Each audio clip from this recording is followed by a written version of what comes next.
You don't have to be a good wrestler to be a good wrestler. Makes no sense, right? But it's true. I don't think anyone is going to say Hulk Hogan was one of the best ever when the bell rung, but because he knew how to talk, he managed to become one of the most recognizable names ever. For some reason, wrestling sometimes doesn't matter in wrestling. Go figure. It's why throughout the years we can all recall a good promo or a person with a magical tongue that could wax lyrical like no one's business. These moments have true weight to them and live long in the memory, even after all is said and done. There's so many though, sometimes true gold gets swept under the rug and maybe isn't given the plaudits it deserves. And it sucks hard. So today, we're gonna rectify that. I'm Simon from WhatCulture and this is 10 awesome WWE promos you probably don't remember. Number 10, Edge hates Cena. Was John Cena's long-running grudge with Edge the best ongoing rivalry he had? Probably. Cena and Orton were never the enemies WWE wanted us to think they were, and Cena and CM Punk was just getting exciting, and then Punk left wrestling altogether.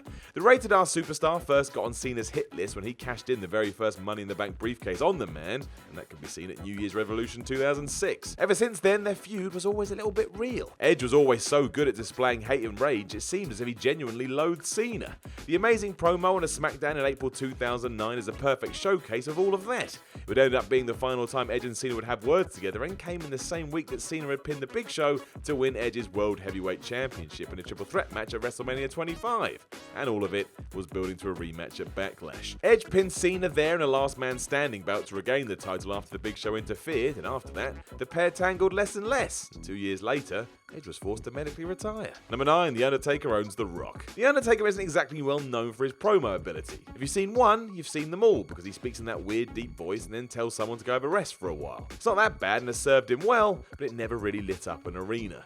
It's a shame in one way because Mark Calloway actually can talk. It's pretending to be dead for what feels like forever that's going to be somewhat of a hindrance, but between May 2000 and November 2003, he played more of a normal human being, meaning he could talk like one as well. As the American Badass, Undertaker was usually able to hold his own on the mic with pretty much anyone else on the roster, as he was finally able to speak the way he would actually speak.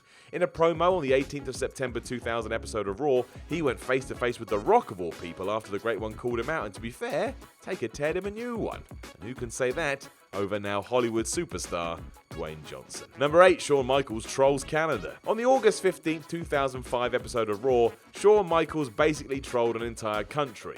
Leading up to SummerSlam and the Legend vs. Legend match between Hulk Hogan and HBK, Michaels knew the violent atmosphere he was about to walk into, so went old school and heeled it up like it was the 90s. It worked, annoyed everyone, including Hogan himself. In the weeks building up to the bout, the Hulkster would routinely complain to Vince McMahon that Michaels had gone too far and that his promos were a little too on the nose. But on this last Raw before the pay-per-view, Michaels was in Canada, so it was time to switch gears. From that first little strut as he dances to his own music on the apron to the massive grin as he spins in the ring to a deafening chorus of boos, you can tell that Shawn is loving every second here.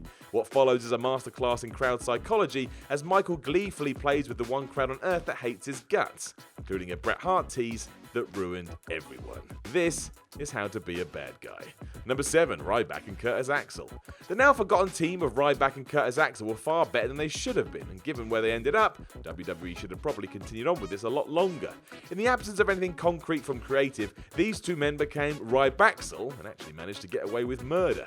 Initially thuggish bullying heels, the pair began to relax into the role of competitive jocks and in the process turned themselves babyface by accident. Whether talking about how to beat Stardust, quarrelling and making up in the most bro way possible, or bickering about merchandise sales, their promos with Tom Phillips on the WWE app were strange and beautiful things to watch. But all good things must come to an end, and after turning from hernia surgery, RYBACK went back to singles competition, and Axel, well, he was doing whatever he does when he's not on camera. On the November 6, 2014 episode of Superstars, we got a little closure with a golden moment between two good friends. It was really nice to see a tag team break up amicably without some forced, nonsensical heel turn. Made it stand out. Still does. Number 6, Macho Man's insane genius. People raised on bad Macho Man impressions for the last 30 years have no idea how strong Randy Savage's promos used to be, especially compared to the nonsense we get today. Savage was a hero compared to all that. Everybody in 2018 assumes that he was nothing but intense huffing and puffing, and while there's plenty of that in there, the Macho Man was also genuinely and deliberately funny with a keen intellect. His unstoppable in-character chat show interviews on the Arsenio show are the stuff of legend, and the Beat Goes On promo is a classic example of all that, which occurred on the September 19th, 1987 episode of Superstars. Well-delivered, oddly poetic genius, this is a controlled, careful delivery, and it's as thoroughly planned out as all of his matches were. The Macho Man Hogan is the best. Number 5, Kurt Angle can talk. Kurt Angle was a success because he brought the same uncompromising commitment to pro wrestling as he did to his Olympic training, where you give everything you have no matter what the cost. All that saw him win a gold medal and also become one of the best sports entertainers in history. There was never a surefire reason that he'd be able to talk on a microphone as well though, and yet he proved time and time again that he understood all of that too. An intense promo when he needed to be, or acting like a goof when that was required. He was never shy of either, and once more threw himself into it without a second's thought. At New Year's Revolution 2006, we got a little bit of both, as he sets out for Todd Grisham why he will be walking out of the Elimination Chamber with the WWE Championship. Oh, and bonus points for the always underrated Daivari, whose interjections are golden. Go watch this now. Number 4, Rowdy Roddy Talker. Straight up, Rowdy Roddy Piper was one of the premier promo artists and hype men of his or any other era.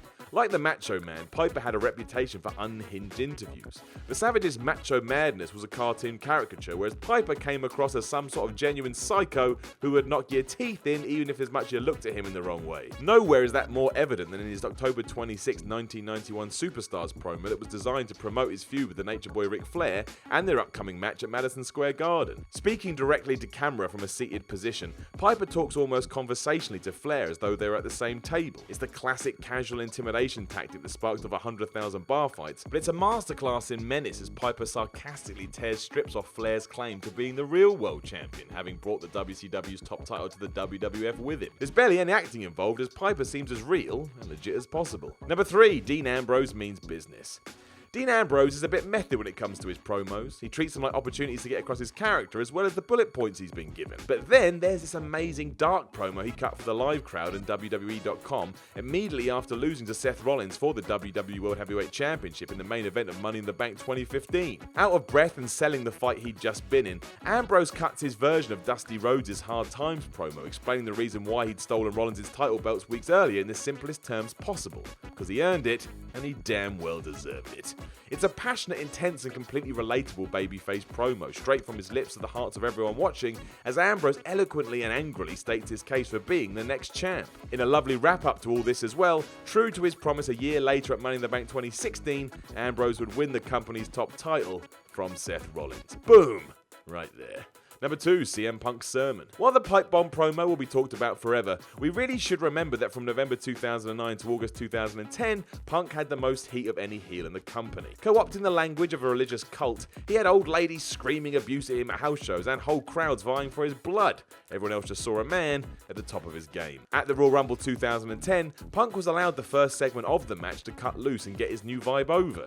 Boy did he ever. Third to enter the match, Punk quickly disposed of entrants 1 and 2, Dolph Ziggler and Evan Bourne, before sinking to his knees and proclaiming that this was the night of the straight edge society. JTG came out next to give Punk a pounding, only to be unceremoniously dumped over the top rope, and then the preaching continued. The Great Khali followed, faking agreement before planting Punk with a chop and seizing his head in a vice grip. Beth Phoenix would come out to actually eliminate Khali, but that just allowed Punk to take out both Phoenix and an on-the-scene Zack Ryder, and then continued to crack wise with his sermon. He was so damn good and having so much fun that the crowd, almost despite themselves, began chanting his name. His elimination by Triple H almost ruined the entire Rumble because this had been so good. Kinda just wanted to see it go the whole time. Number 1, Paul Heyman's Master Stream. There are few people capable of doing as much on the mic as Paul Heyman. In 2001, he delivered impassioned rants as the fearless representative of ECW while simultaneously infuriating Jim Ross to the breaking point on commentary. In years to come, he excelled as SmackDown's general manager and then again as WWECW's on-air authority figure. All this has gotten even better as the advocate for Brock Lesnar, and there's no heel manager in wrestling history who's managed to display this level of talent on the mic. All the proof you need of this happened on the October 21st, 2013 episode of Raw. Promoting that Sunday's Hell in a Cell match between himself and RYBACK versus his former best friend CM Punk, Heyman appears to go off on one, frothing at the mouth as he screams, spitting, and generally chewing the scenery. But it's all an act. Instead, the story he is telling is that it's Punk who's the overly emotional one. It's Punk who's frothing at the mouth for sheer bloody vengeance. Heyman, by contrast, has ice in his veins and is in complete control. Heading into the match, Punk was the clear favourite to come out of top, but Heyman had this way of planting a seed of doubt in everybody's mind. Was the master manipulator still pulling the strings?